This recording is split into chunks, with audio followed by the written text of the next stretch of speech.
Ladies and gentlemen, welcome to the Garage Gym Athlete Podcast. I'm your host, Jerred Moon. The Garage Gym Athlete Podcast is a result of my desire to build better humans, unequivocal coaches, and autonomous athletes. I've spent the last several years obsessing over program design, nutrition, and every other way you can optimize human performance. This podcast distills the latest scientific research with what I've learned and blends it with the not-so-scientific field of mental toughness. We are here to build you into a dangerously effective athlete. If you enjoy this podcast, you can find out more about our training at garagegymathlete.com. And if you want to pursue more into the field of coaching and programming, head to endof3fitness.com. Thanks for listening.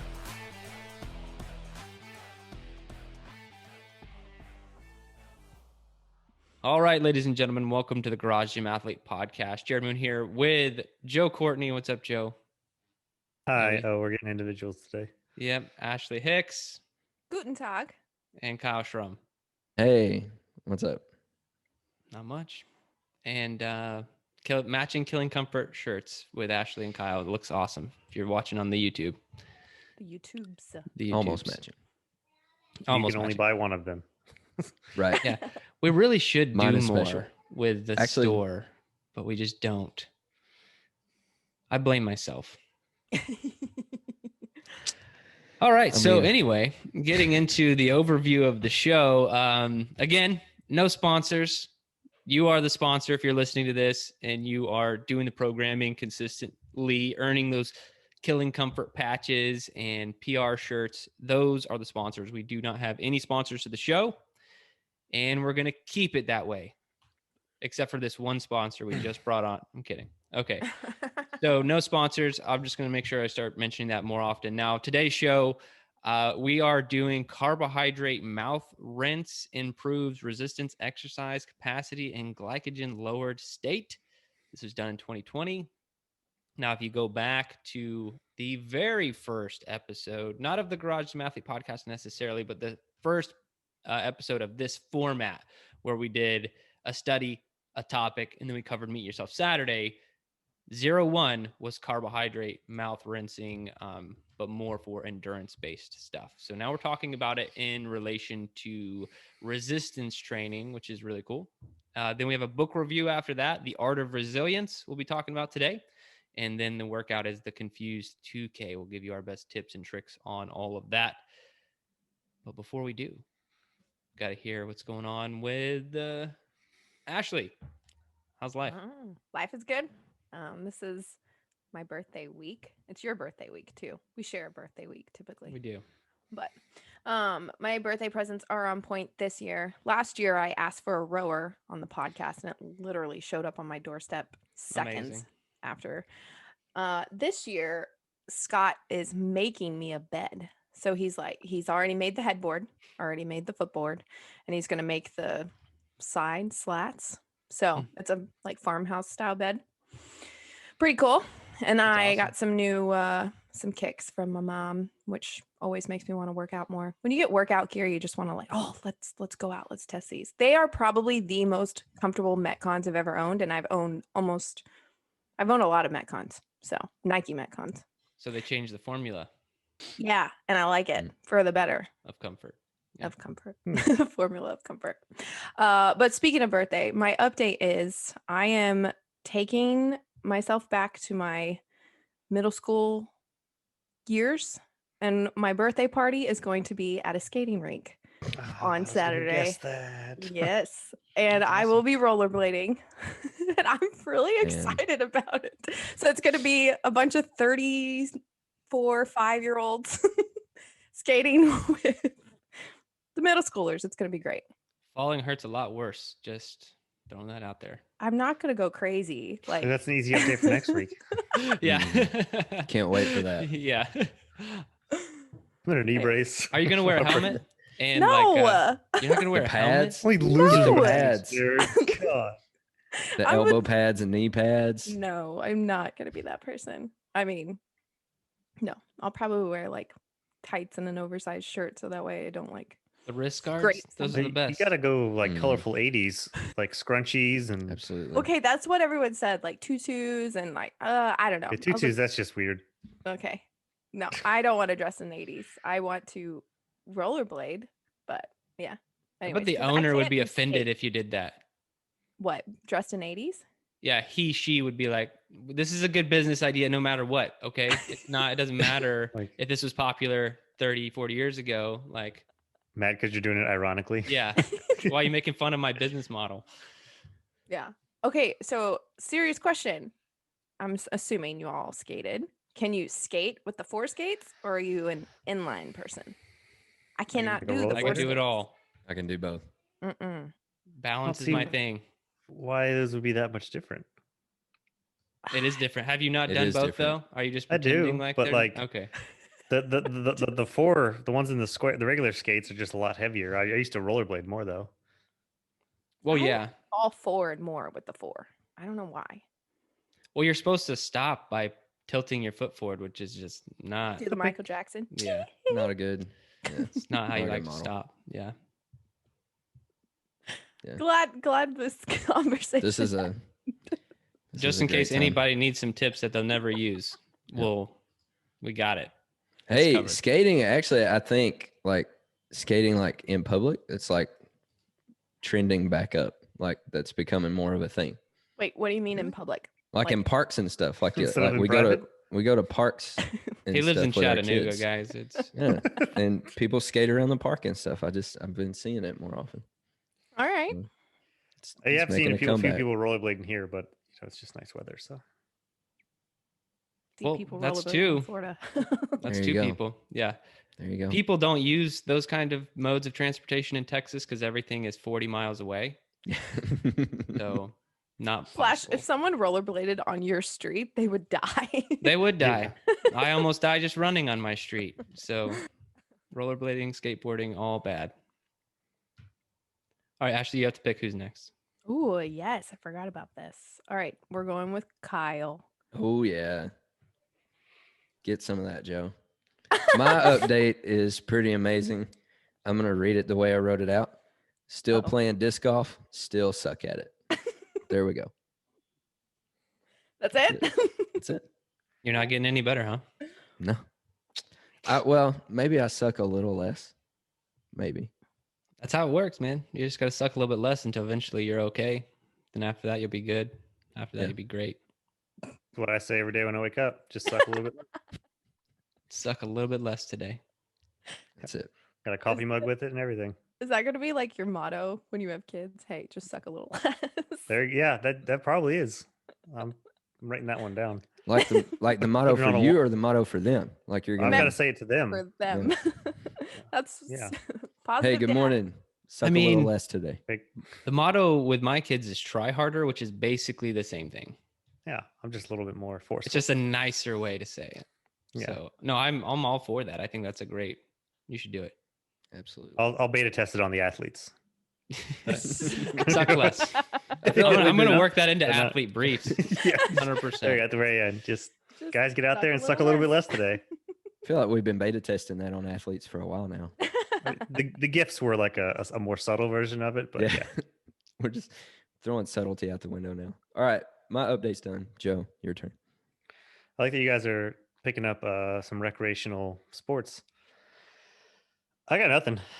There's nothing in my life that has changed in the last week. His life does not suck a little less right now. Yeah. I mean, I guess I could say one thing is that we both upped our calories this week, so we're actually been eating more, and strength has been a little bit heavier. Like we lifting heavy and doing some weighted carries, and both of us have been like dead to the world these last 3 nights sleeping for some reason. I don't know why. We've just been sleeping so hard. And like this morning, normally I wake up at about 6 o'clock. Lizzie's out of bed at 6. I wake up at 6 when she does, and I roll onto my back. And like usually at that time for like 30 minutes, I'm like half asleep, half awake because I don't need to get up yet. It's just that in between like fading to wake up. Today I rolled to my back, dead to the world again at 7 o'clock. She comes in to wake me up, and I freak out because I'm like, it's almost like half sleepwalking kind of thing. Half like when you're just like really confused and somebody wakes you up. And I was like, what the hell are you doing? I almost punched you.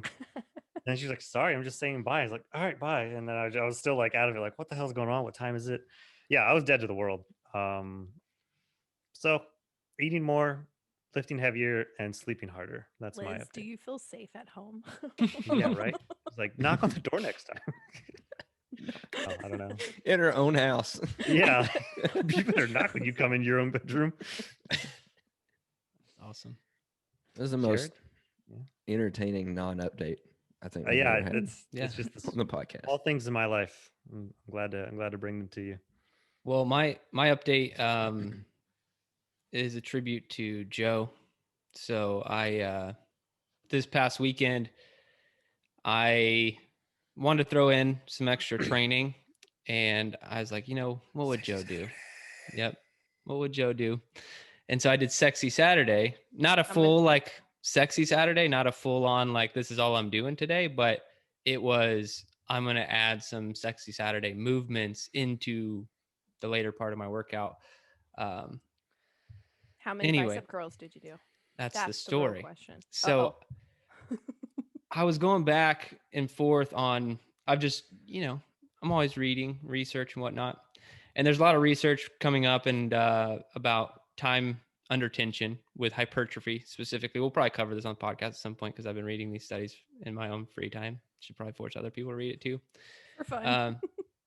And time under tension is important, but volume is important. They're the two most important things when it comes to hypertrophy. But the issue that people get wrapped incorrectly with like trying to build muscle sometimes and just following rep schemes is if it's 3 times 10 and you just knock out 10 reps, but it wasn't heavy enough or you didn't, control the weight enough, it's not going to actually help you gain any muscle.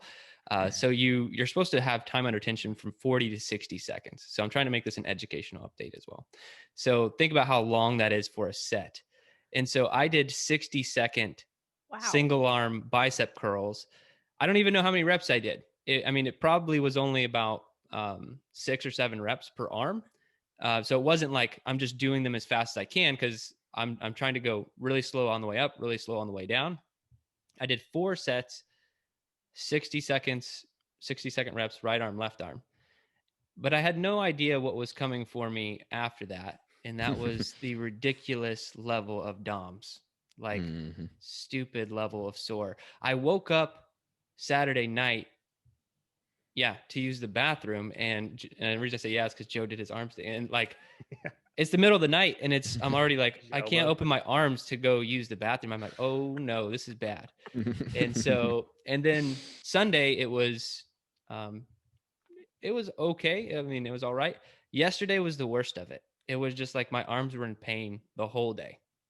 So if you want to execute proper bicep training, try some 60-second sets. And this brings me back to an even bigger story update because I shared how I started fitness, which was like bench press until I would fail, throw the weight off me, and then like go run up my stairs. That's how I started my fitness journey. And the first real bicep workout I did like at a gym with somebody who knew what they were doing and I didn't.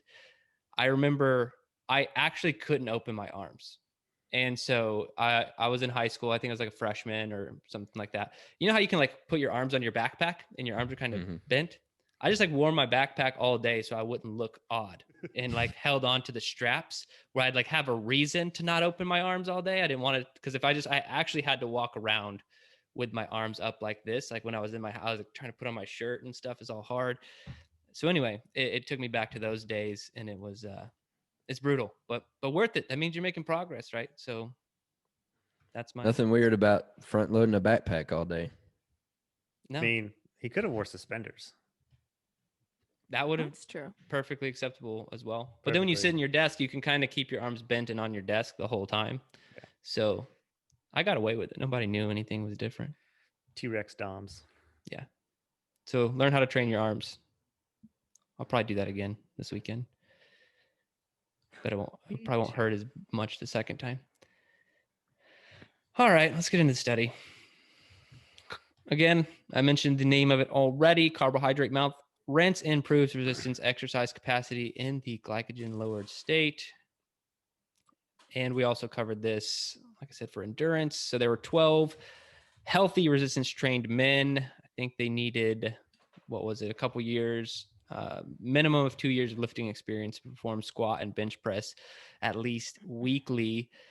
And the big picture here is carbohydrate rinsing is relatively new. And all it is you put some sort of carbohydrate solution in your mouth, you rinse it around, you spit it out. So you don't drink it, which is, I think that you should do that with Gatorade. I mean, I think that should be on the instructions with Gatorade, is just swish it around, spit it out. It's not worth drinking.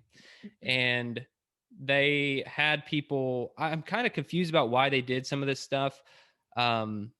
But I get it. They made it super specific, but they had people come in, do some sort of aerobic bike work to try and deplete some of their glycogen. And they feed them a meal, and then they come in the next day, and then they would do max reps of it was like bench press and squat, right? I think it was 40% of their 1 rep max. Mm-hmm. Calculated 1 rep. Yeah, I was like, not true. Not true, but calculated. And so that's the big thing here. Let's see.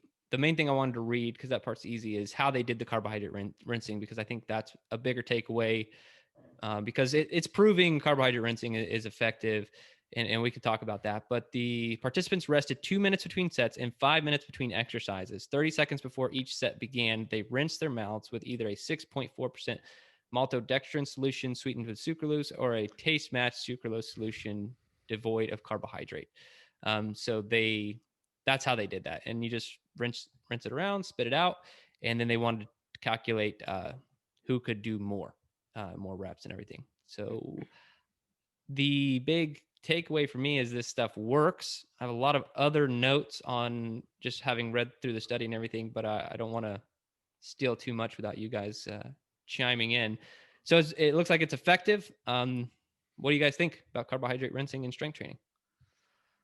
So I'm going to try and not take too much. I have way more to say about this one than I thought I was going to. But yeah, just as I was going through it, I think it was really cool that they had the glycogen depletion test. That was pretty interesting because it puts everybody on the equal playing field of, to get rid of your stores, and then we can test it versus it kind of removes outside factors, something that they could kind of control.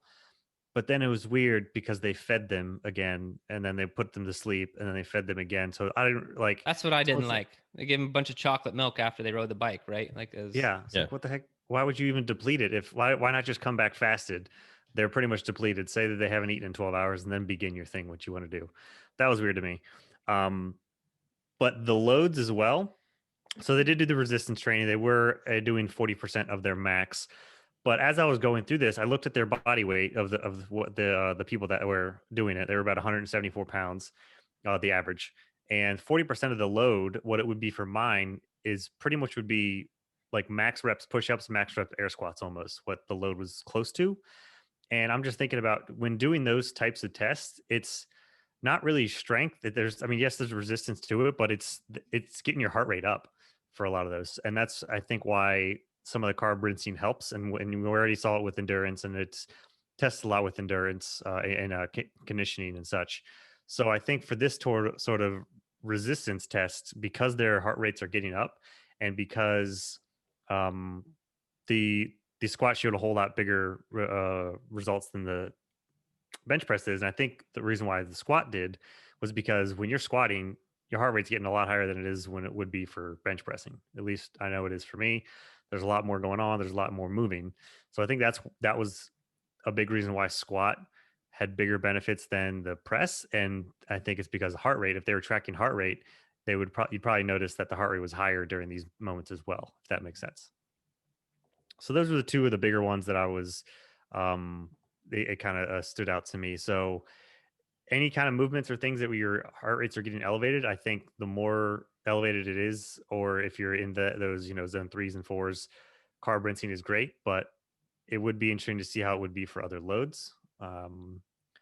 And I'll pass it on now, and then we'll circle back if it.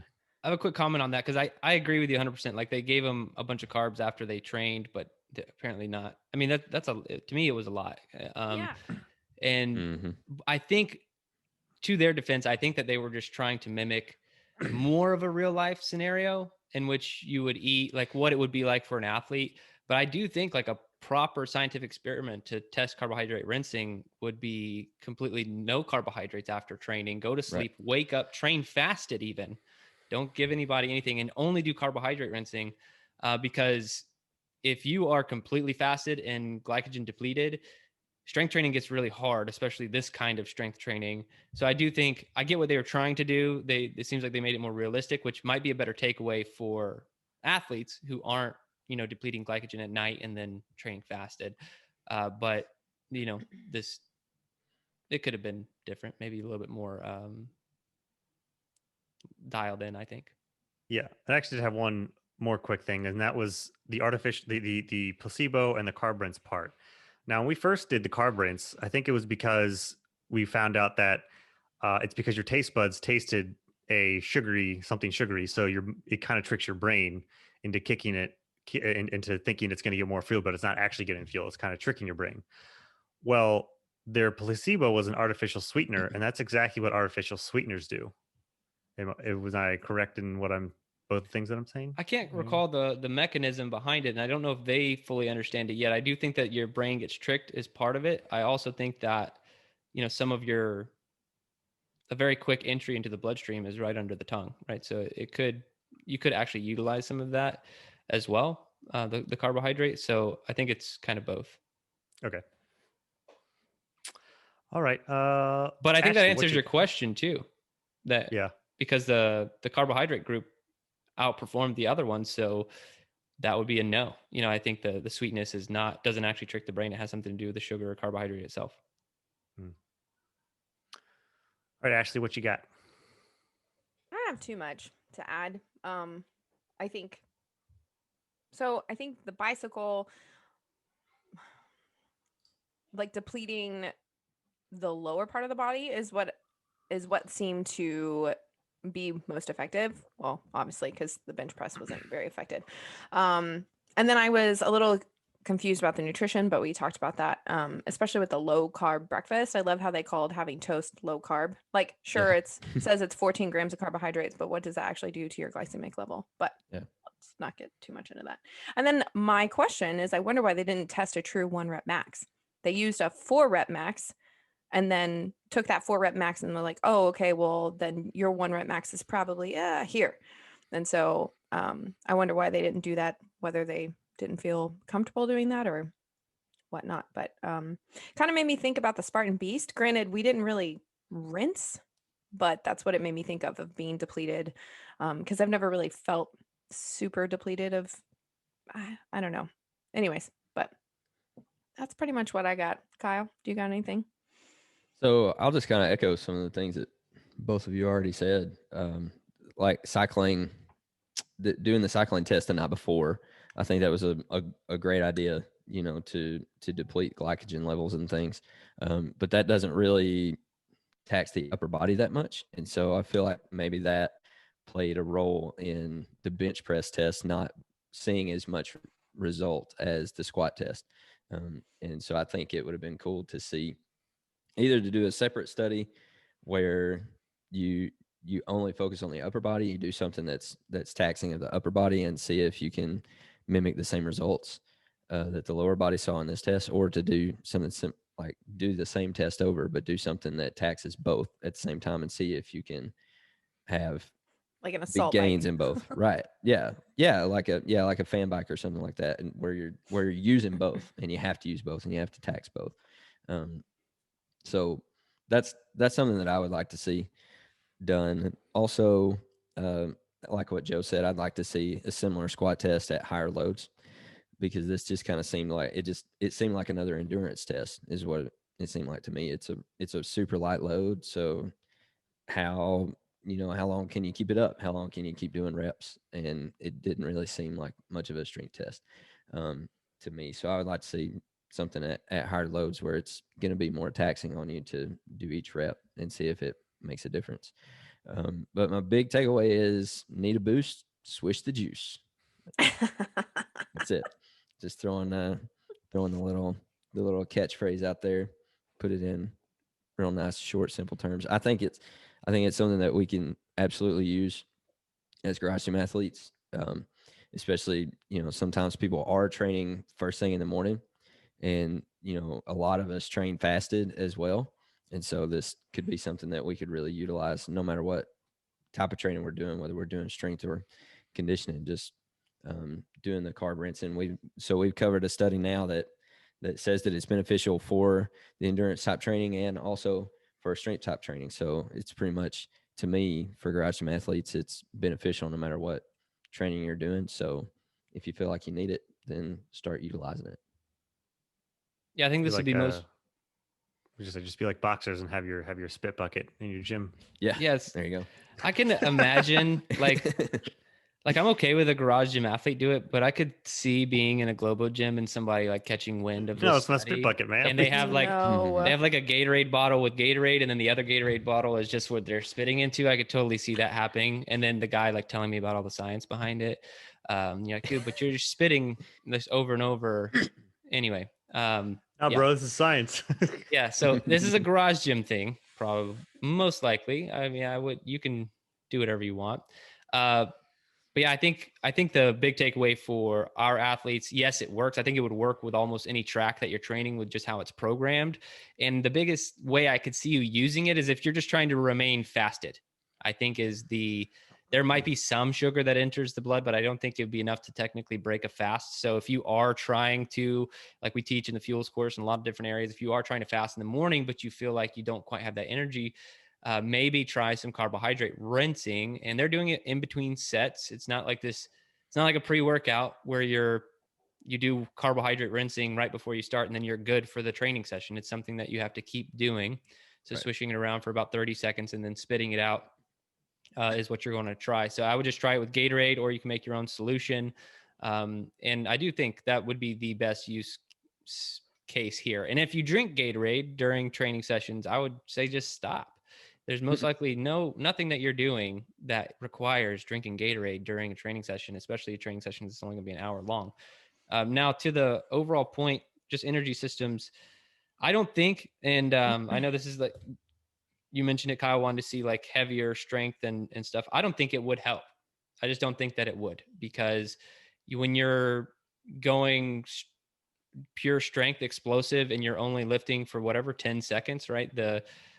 That's creatine phosphate, right? So the supplementing with creatine is what would help that. So I don't think they haven't done it yet, but I think even if someone comes out with a study on carbohydrate rinsing and lower 2-rep, 3-rep ranges, I don't think it's going to help, because I just think you're at a different energy pathway there. But when you move into just slightly beyond that, which is a lot of our programming, and then into further endurance, it might work. I also would like to see fat rinsing is the more just throw a little mouthful of butter, mouthful of olive coconut oil. Yeah, you just like swish it around. No part of me actually thinks that would work in any capacity, but I would love for science to try it out. Maybe on a long endurance run, you could swish a little fat. So the first place we heard this was in Jerred by Alex Hutchinson, which is that was the first place I heard it, and why we ended up covering it on that podcast. So yeah, carbohydrate rinsing works. Give it a try. And speaking of books that are good, we can move into the topic. Nailed it. Kyle's favorites. Yeah. So Art of Resilience by, what's his name? Ross Edgley. And this is a book about resilience. No, I totally read it. I'll give you guys. I'll give you guys my points after you guys do yours. But ultimately, the big story behind the book, he swims a very long distance around some island. I think it was Australia, and oh my goodness, he works in this idea of stoicism and a lot of sports science. Like we cover a lot of the studies that he actually does in the book, which I think is cool. And he works it into, very practical, useful tips and makes it entertaining in the process. So it was a really good book. I'll go over my favorite parts and my least favorite parts. But I was just trying to give a intro there. What do you guys think of this book? So the island that he swims around is the UK, is Great Britain. That's the island. It's the Not other Australia. side of Oh, the that's world. not near as impressive as I originally thought. You sound like the colonel in the beginning. Oh, that's a bit shit, isn't it? Great yeah, Britain, that's it? Yeah. No, I'm just kidding. And this only happened like 3 years ago, so it was pretty recent and pretty crazy. So the one that I wanted to bring up, and I wanted to make sure I jumped in it before anybody else took it, is it's been burned in my mind since it happened on the book, and then since I finished it, which was about 3 weeks ago. And I almost said it last week when we were talking about the self-compassion and such like that. And my favorite part of this book is when he talks about controlling the controllables. I think that was fantastic and a great tip and outlook to have with fitness, with goals, with everything. And it boils down to, you need to focus on what is actually in your hands, what you can do and what you can't, and not worrying about what you can't do. Things are going to happen. Everybody runs into issues that just is out of their hands, gym shut down, stuff like that. But you need to control your own controllables and to overcome certain situations. So that part was really, really cool. I think if just looking back to just personally me, that this past year and a half, or since we've been recording the podcast, I've had bruised ribs. I've had a partially torn hamstring, and I was a homeless nomad living on a couch for like 4 months. But during that whole time, I still averaged 4 to 5 training sessions a week. It's just one of those where, just because you have to pivot away from certain things, that just opens you up to do some other stuff for training wise. And that can go with a lot of things that happen in life to, take what you can actually control and don't fret and worry about what you can't control. Cause I think that could just put you down to a rabbit hole and it's hard to climb out once you're down there. So control the controllables was one of the biggest things that I really liked about it and took away. I'll just do one at a time, but Kyle, what's one of yours? Oh, one of mine? Okay, cool. I don't know. You can just go. I'll just go. Yeah, actually what you're talking about is something that I took away as well. A couple weeks ago, I think, I don't remember which one it was, but I brought up that Dune quote that I've saved from, the fear is the mind killer. Fear is the mind killer. Oh my God, that's the one thing he read. And it's like on the third page. It's the only part of Dune that Jerred read. But the last line of that whole quote is, where the fear has gone, there will be nothing, only I will remain. And that's kind of what he's talking about with like stoicism is. And that's what Joe was just talking about, of controlling the controllables, focusing on what you have at hand that you can influence. That's exactly what stoicism is all about. It's focusing on what you can control and making sure that you're focusing only on the task. There's other things that are going to try to distract you, and just focus only on the task. So I would echo that and agree with that. So are we only doing one? No, and moving around? Or that's not how I prepped for this. So no. Okay, perfect. Keep going. Because I didn't want to do it that way. All right, perfect. This was not my favorite book ever, but it might be my second favorite book ever. It was Lord of the Rings. I really Wait, what's your first book? I'm not going there right now. Because I can't. I would have to think about what my favorite book ever is. Oh, so you don't actually know. Okay. Anyway, right, cool. That's not I know what number 2 is, but here. I don't know what number 1 is. It's not what I prepped for here. I thought you were going to put it under like the Bible, so I was going to be super. It's definitely impressed. under the Bible. Okay, the Bible is number 1. The Bible is number 1. Okay, but I'm gonna have to rethink this whole thing because it's not. I don't know if this would be Bible. number 2 if Bible. This is not second 1. to the Bible. Okay. Anyway, man. All right. It's not how I imagine this going. Okay, cool. Yeah. I think that I have my new life motto from this book. Oh, and it's fast can be fragile, but slow can be strong. There you go. So it's like, I'm just thinking like slow and strong. That's my jam. I'm cool with that. Let's do it. But he talks about how strength builds the foundation for everything. It's the base for everything. And it reduces, being strong and strength training. It builds you up to a point where you're more resistant to disease and infection. It reduces your injury susceptibility. I mean, you think about how far this guy swam. It was over 1,700 miles, and he didn't get injured. You know what I mean? And he's not just swimming like in a pool or like he's swimming in open ocean and like some of the most treacherous waters on the planet. Like there's portions of this swim that he did where like boats don't even go there at certain times a year, because like even a boat can't make it through. But like he was swimming through. Obviously, he wasn't swimming during that time where it was really really super dangerous. But anyway, swimming for that distance, even though swimming is a low impact activity, like swimming in open ocean for 1,700 miles for over 150 days straight, like dude should have broken at some point and he didn't. And it's because, and he makes the point, he attributes that to having been involved in strength training for a long time. And so just kind of reinforces the point that strength training builds the base for everything else, for all of your athletic endeavors, any kind of exercise that you're trying to do, you need to be doing strength training. And that's why all of our tracks at Garage Gym Athlete incorporate strength training. No matter which track you're on, you're going to be doing some strength training because it's that important. So I thought that was really cool. Also, something that the book talks about a lot that we don't talk about much on the podcast is how your mindset affects everything that you do. Obviously, sarcasm there. Sarcastic. Yeah. Obviously, sarcasm there. We talk about mindset all the time. I mean, Ashley and I are both wearing Killing Comfort shirts today. You know, that's what Killing Comfort's all about. But as I'm listening to this book, like my mind can wrap around like the physical side of what this guy did, right? Like getting into the sports science. I still think it's an amazing feat. I think it's incredible that he was able to do it physically, but my mind can wrap around like all the sports science behind it, you know, the strength training to build that foundation of, you know, the recovery that he engaged in, the food that he had to take in, you know, the caloric intake he had in order to recover, all that.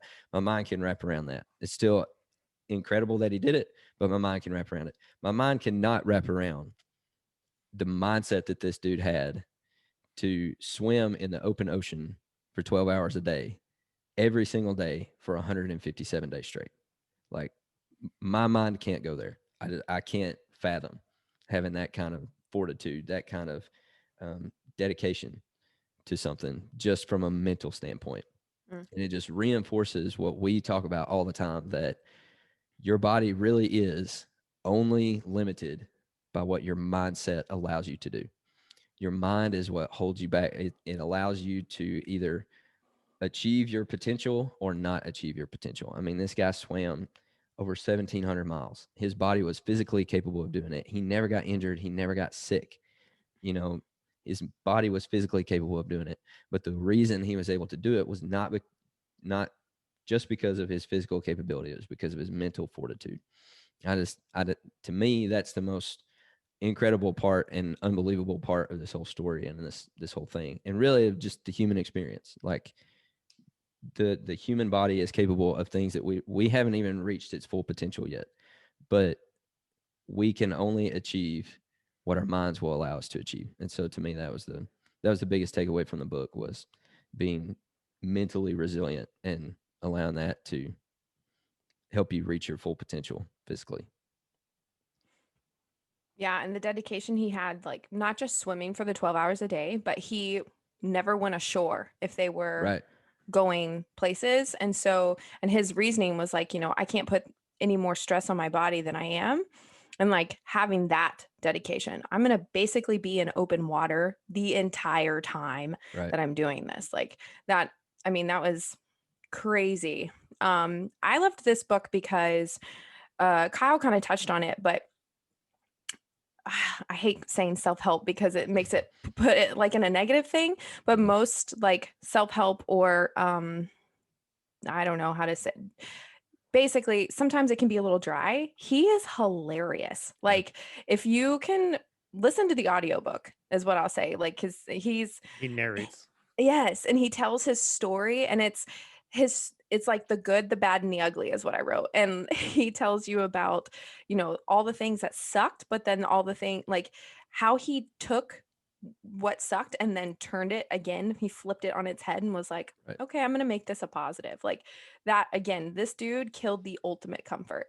But yeah, he makes you laugh. One of the funniest things I think I was actually like eating, I almost spit some food out, was he talks to a specialist and the guy's like, oh, you have a big head, like you swimming around the UK is going to be terrible for you because of the size of your noggin. Like that's literally what this person told him.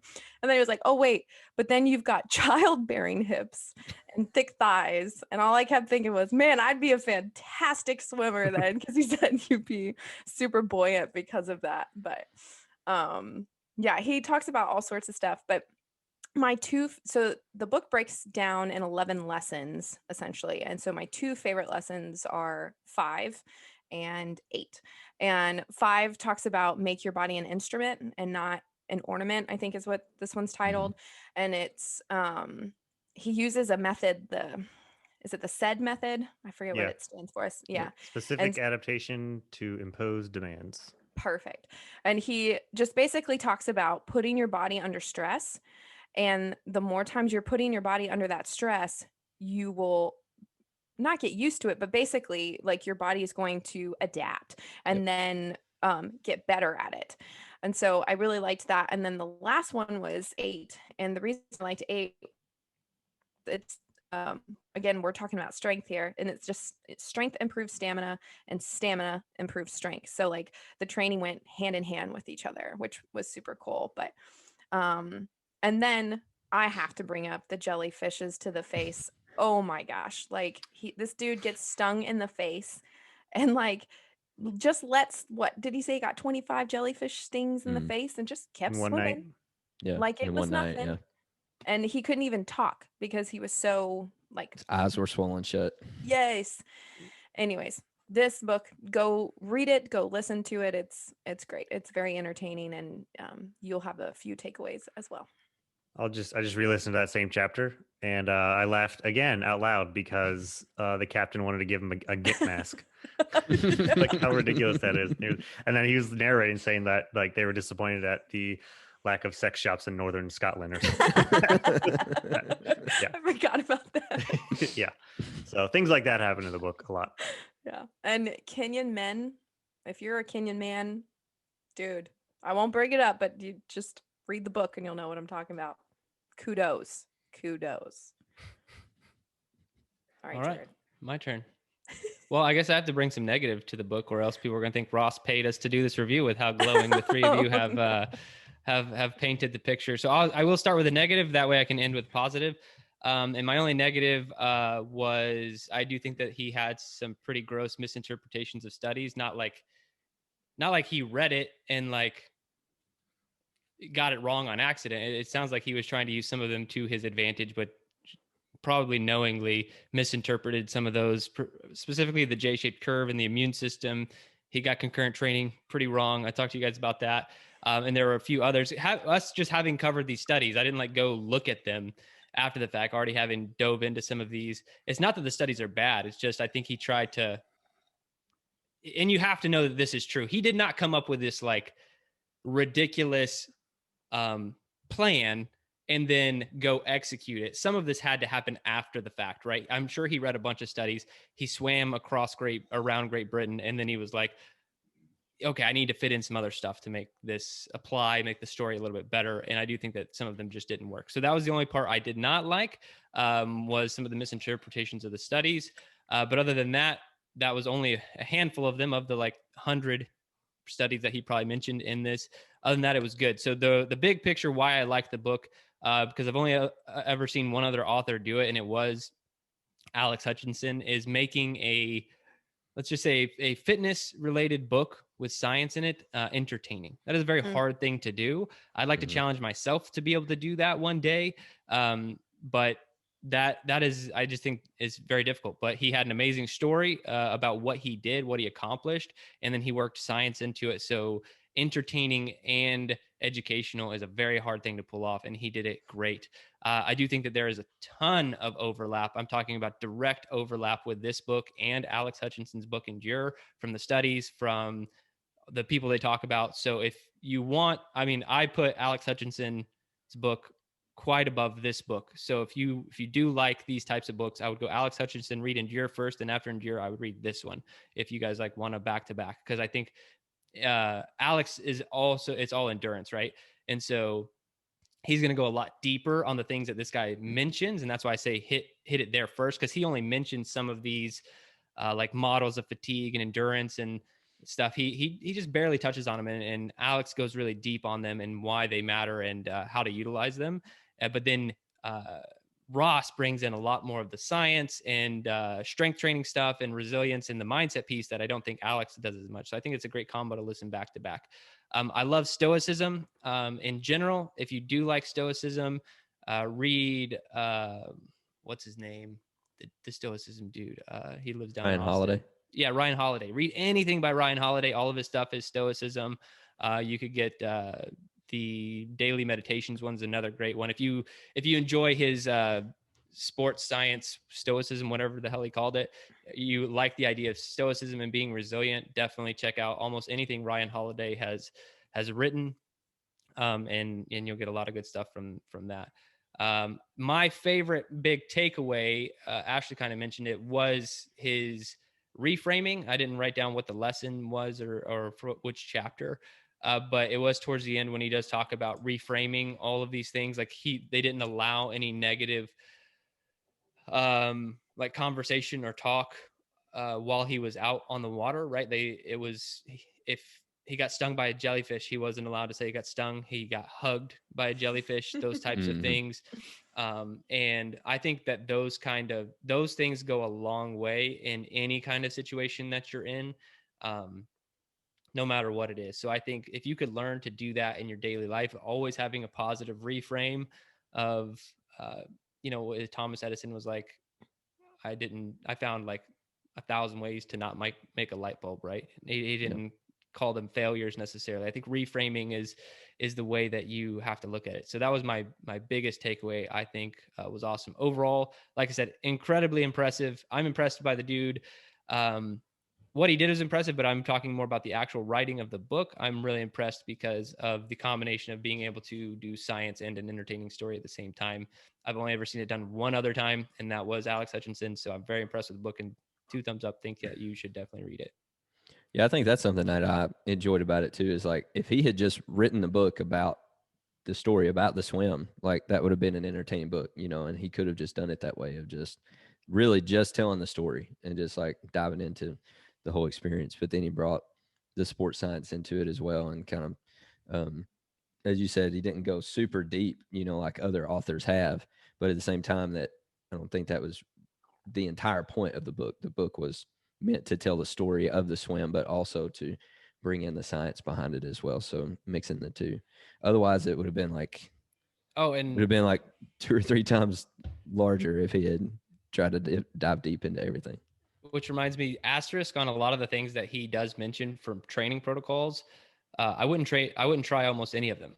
Just so if anybody's thinking about it, like even the basic strength methods he's talking about, everything he selected and did was incredibly hardcore, and is not something most athletes should do. He does list some of these things in like here's how to do it, which I think is a dangerous game. Even if you preface it with, you probably shouldn't do this, but here's exactly how to do it. So anyway, yeah, I wouldn't follow most of his training protocols. They're very hard. They're not going to be magical for you. And he had a lot of training experience going into it. So know that if you're trying to take practical, like what should I do with my training applications from it, you should be pretty well-trained, seasoned athlete if you want to do anything that he was doing. Yeah, keep in mind that this guy was swimming around Great Britain.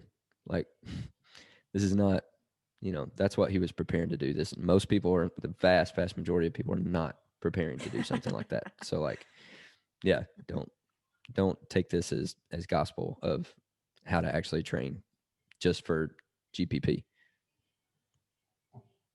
Yeah, it was great. There's he even did there's like a full-on Instagram story about the entire thing because it only happened like 3 years ago. So I just watched that earlier today, and when I first finished it, it's pretty cool. I knew it had to be recent because some of the studies that he mentioned were not that old. Cool. Anything else about the book? I don't think so. All right. Who's got the workout? I will in a second. All right, Kyle. So the workout is the Confused 2K. And there's some funny stories that go with this one, but I'm not going to go any further than that. This one is 10 rounds for time. of a 200-meter row or run, and then a front rack barbell hold for the duration of the 200-meter time. So however long it took you to run or row your 200 meters, you're going to then front rack barbell hold for that same amount of time. Now, that changes each round. So however long it takes you on each round, you don't just set the first time and then you have to increase it each time. If you're decreasing each round, props to you. You're a beast. The weights for this one, competitor weight is body weight on the barbell. Established is 65 to 75% of body weight on the barbell, and recruit is 45 to 65% of body weight or less on the barbell. That's it. My tips would be, I did this with Hannah. This is the only time I did it is with Hannah, and we did it out in front of our house, and it was spicy, I guess. it gets spicy as you go. My tip would be, don't pace the runs or the row. Go fast, because I know that you want to kind of take a break, especially you get into the later rounds and you're dropping that barbell and you feel like you need to take a break. But the longer you take on that run, the longer you have to hold that barbell. So just don't pace the runs. Go really, really fast, or the run or the row. I say runs because we had to run it. So go really, really fast on those runs. Don't try to pace them. Just go with it. Also, I said no music on this one. Just embrace it. Embrace the suck. That is evil. Yeah. Just, every now and then I throw that in there. No music. Just see if you can take it to that next level with. See if you can handle yourself. Yeah, that next level of no distraction. Jerred. Just you. So. I said be task. Oh, go ahead. I said be actively engaged during the hold. So don't slouch, don't hunt. Engage your core, engage your glutes during that hold. And this workout will always be remembered as the workout that Jerred lied to me. No, I didn't lie. You faked it. You motivated. Uh-huh. He faked grunts, so I would go faster. Anyways, yeah. I echo Kyle. Go fast on the row or the run, because it's gonna suck the longer you keep holding it. But sustainable and repeatable, right? That's what we always talk about. So, this is a great time to work on your front rack. We've been putting in the condition. We put it in a program every once in a while. I know I have for strength track for front rack holds, and just being able to hold on the front. You're not going to be able to hold as much weight for as long if you're crossing your arms in front of you. So this is a great time to work on that front rack, getting your elbows high, stretch out your lats and your triceps. That's a lot of times the limiting factor. It's not your wrists that can't bend backwards. Your wrist can only bend backwards so far. So stretch out your lats, smash them, smash your triceps, get those elbows up high, and really lock that in. Squeeze your butt even when you're holding the front rack. It'll make all that makes a difference for that front rack position, and it'll, working on that will pay off on your front squat and such down the road. So get that front rack dialed in. This tip is so important. I put it in the actual athlete brief. Don't lock your knees. Mm-hmm. If you lock your knees, you will pass out. And I don't know what happens if you pass out with a barbell with around your body weight on it, but it's probably not good. And your time doesn't stop. Yeah, and it's not going to help you finish the workout any faster. So that would be a mean next barbell hold. Remember where you were. You still have to finish your hold and then get back on the rower. So don't lock your knees. You could pass out. Sustainable and repeatable is really what you should be aiming for on the conditioning efforts, if you are on the rower, if you're running, whatever. And I would just go ahead and pick that out ahead of time, knowing that you're doing it 10 times, right? So we have 2,000 meters. So if you are on the rower, you probably have, what a 2,000 meter row pace is for doing it all at once, right? I would probably actually maintain that pace. Okay. Mm-hmm. So a 2,000 meter row pace, but only 200 meters at a time, is different than a 2,000 meter row pace all at once. So you might think it's fast, but it's not fast when it's 200 meters only. So that is the pace I would be shooting for. If you have a 2,000 meter row time and you are on the rower, that's what I would shoot for. If you're running, you probably don't have a 2,000 meter run time. so I can't help you as much. But you do want to keep a pace, probably whatever your 1.5 mile pace would be, if I had to guess, and keep it consistent there as well. So that's what I would not go out of the gates and treat it like a true 200-meter row, where you go as fast as you possibly can. And I don't say that often, right? And that the only reason being is because I think the first couple rounds, it doesn't hurt, the holding the barbell in the front rack, but the last 4 do. And I think 4 is where my memory kicked in there and told me that's where it sucks. So yeah, it's a fun one. But that's all I got. You guys got anything else? Nope. We should just do a book review every podcast. We'd have to read a lot more in the non-fantasy world, though. I mean, I read about 4 or 5 books a month, so, but it's not going to be books you want to talk about. I can tell you all about the books I've read. We've read a bunch already that we haven't covered, so yeah, we could just go back and do some refreshers. Yeah, well, we'll get a team vote after the podcast. See what you guys want to do. It'd be 52 books a year that of the self-help nature, self-development, whatever.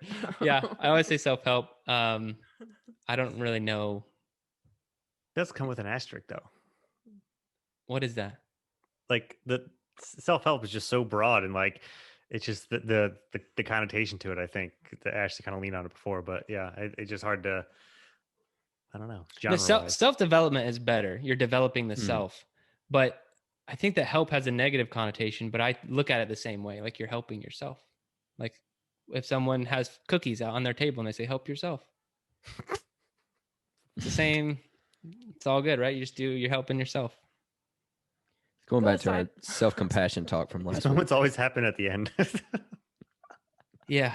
Okay. Let's just go ahead and end it here.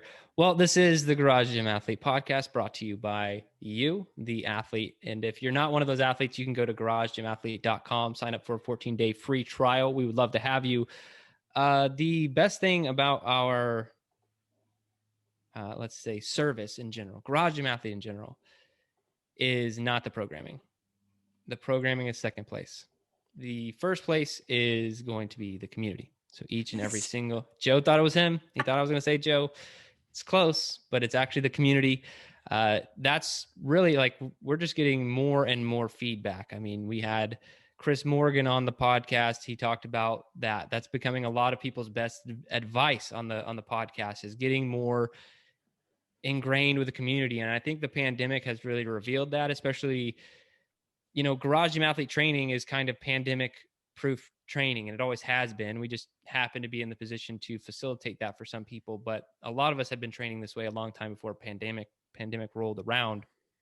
And so we know that community piece is very important, and that's why we worked so hard to create an awesome one. We also had an interview this morning with Darren Gaunt, and he mentioned the importance of the community and how it just keeps you going. And I think now more than ever, it's really important. So if you want to see some results, maybe get a faster mile time, lose some weight, look good naked, all those things, that's great. The programming will help you do that. But programming alone is not going to help you stick to anything. The community, having an accountability partner, those are the things that are going to help you stick to your training for a long time and see the results that you actually want, not just the programming by itself. And that's hard for me to say, guys. I mean, I love the community, but I'm just such a nerd when it comes to programming. It's hard for me to be like, nah. But it is. It's like an art and a science, right? You have to blend them together to be good at fitness. And so find that community. We could be it for you. If you're not already a part of it, go to garagemathlete.com, fix that problem. For everyone who is, thank you so much for being a part of the community, listening to the podcast. But that's it for this one. Thanks for listening to the Garage Gym Athlete podcast. If you want to learn more, go to garagegymathlete.com. You can learn about our training. Let us send you a copy of our book, The Garage Gym Athlete, or you can even get featured on the Garage Gym Athlete podcast. Thanks for listening.